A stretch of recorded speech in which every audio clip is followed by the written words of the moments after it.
बिहार में विधानसभा चुनाव के लिए मतदान की प्रक्रिया कल समाप्त हो गई। पहले चरण का मतदान 28 अक्टूबर को 71 विधानसभा सीटों पर हुआ। 3 नवंबर को दूसरे चरण का मतदान कुल 94 सीटों पर हुआ और कल आखिरी चरण का मतदान कुल 78 सीटों पर हुआ। और इसी के साथ बिहार विधानसभा चुनाव के 2020 के लिए मतदान की प्रक्रिया समाप्त हो चुकी है। नमस्कार, मैं धीरज कुमार और आप देख रहे हैं कमिंग भारत और मैं लेकर आया हूं एग्जिट पोल के कुछ नतीजे।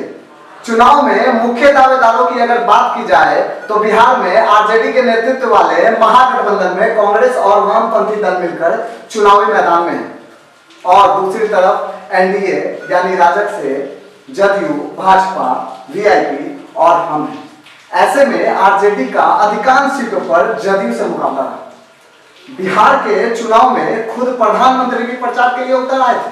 वहीं दूसरी ओर एक तरफ राहुल गांधी भी तेजस्वी यादव के साथ चुनावी रथ पे सवार थे। बिहार एनडीए में बगावत करने वाले चिराग पासवान ने भी लगातार सीएम नीतीश कुमार पर निशाना साधते रहे हैं। लेकिन इन सब के बाद भी बहुत सारे महत्वपूर्ण सवाल हैं जो इस चुनाव को और भी ज्यादा रोचक बना रहे हैं। जैसे कि चिराग की वजह से एनडीए को नुकसान होगा या नहीं, क्या चुनाव के बाद लोजपा और बीजेपी साथ हो जाएंगे या फिर चिराग और तेजस्वी साथ होंगे। तो सवाल बहुत हैं। खैर, इन सवालों के जवाब तो 10 नवंबर के बाद में मिल जाएंगे। लेकिन सबसे जरूरी सवाल जो है वो ये है कि इस बेहद रोचक चुनाव में आखिर बिहार की सत्ता पर कौन काबिज होगा। कल तीसरे और आखिरी चरण के मतदान के साथ ही वोटिंग समाप्त हो गई और आज से ठीक एक दिन बाद यानी 10 नवंबर को नतीजे घोषित होने हैं। लेकिन इसके पहले हम आपको बताने जा रहे हैं कि क्या कहती है बिहार की जनता। आखिर बिहार का भविष्य तय करने वाली जनता के मन में क्या है। सबसे पहले एक नजर पिछले बिहार विधानसभा चुनाव के नतीजों पर। 2015 के विधानसभा चुनाव में महागठबंधन, जिसमें जदयू, आरजेडी और कांग्रेस साझा मंच पर थे, उन्होंने 178 सीटों के साथ बहुमत हासिल किया था। बीजेपी के नेतृत्व वाले एनडीए को महज 58 सीटों पर ही संतोष करना पड़ा था। महागठबंधन की ओर से नीतीश कुमार सीएम बने। हालांकि 2017 में वो महागठबंधन से अलग हो चुके और एनडीए में शामिल हो गए, लेकिन मुख्यमंत्री की कुर्सी पर उनका कब्जा कायम रहा। वो 15 साल से बिहार के सीएम हैं। तो मैं पेश करने जा रहा हूं एग्जिट पोल के नतीजे जो कि कमिंग भारत ने अपने सर्वे में निकाला है।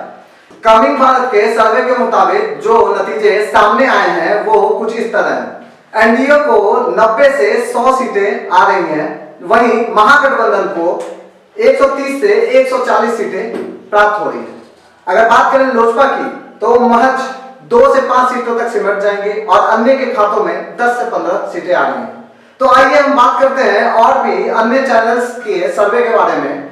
वहीं बात करें, दैनिक भास्कर ने अपने सर्वे के रिपोर्ट में बताया कि 120 से 127 सीटें एनडीए के खाते में आ रही हैं और महागठबंधन के खाते में 71 से 81 सीटें आ रही हैं। लोजपा 12 से 23 सीटों पर काबिज है और अन्य के खातों में 19 से 27 सीटें आएंगी। वहीं रिपब्लिक चैनल की बात करें तो उन्होंने एनडीए को 91 से 117 सीटें की बात की है, महागठबंधन को 118 से 138 सीटों की बात की है।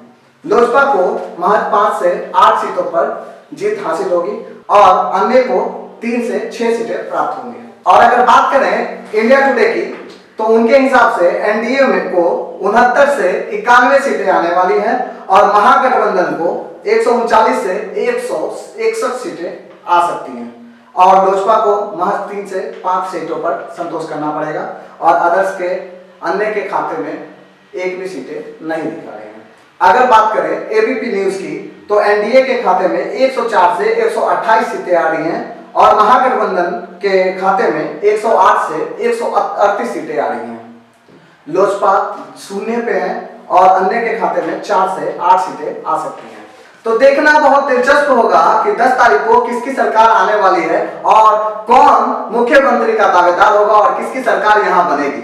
ऐसे ही तमाम खबरों के लिए जुड़े रहें हमारे चैनल कमिंग भारत के साथ। और हाँ, अभी तक हमारे चैनल को लाइक, सब्सक्राइब और शेयर नहीं किया है तो जल्द से जल्द करें। धन्यवाद।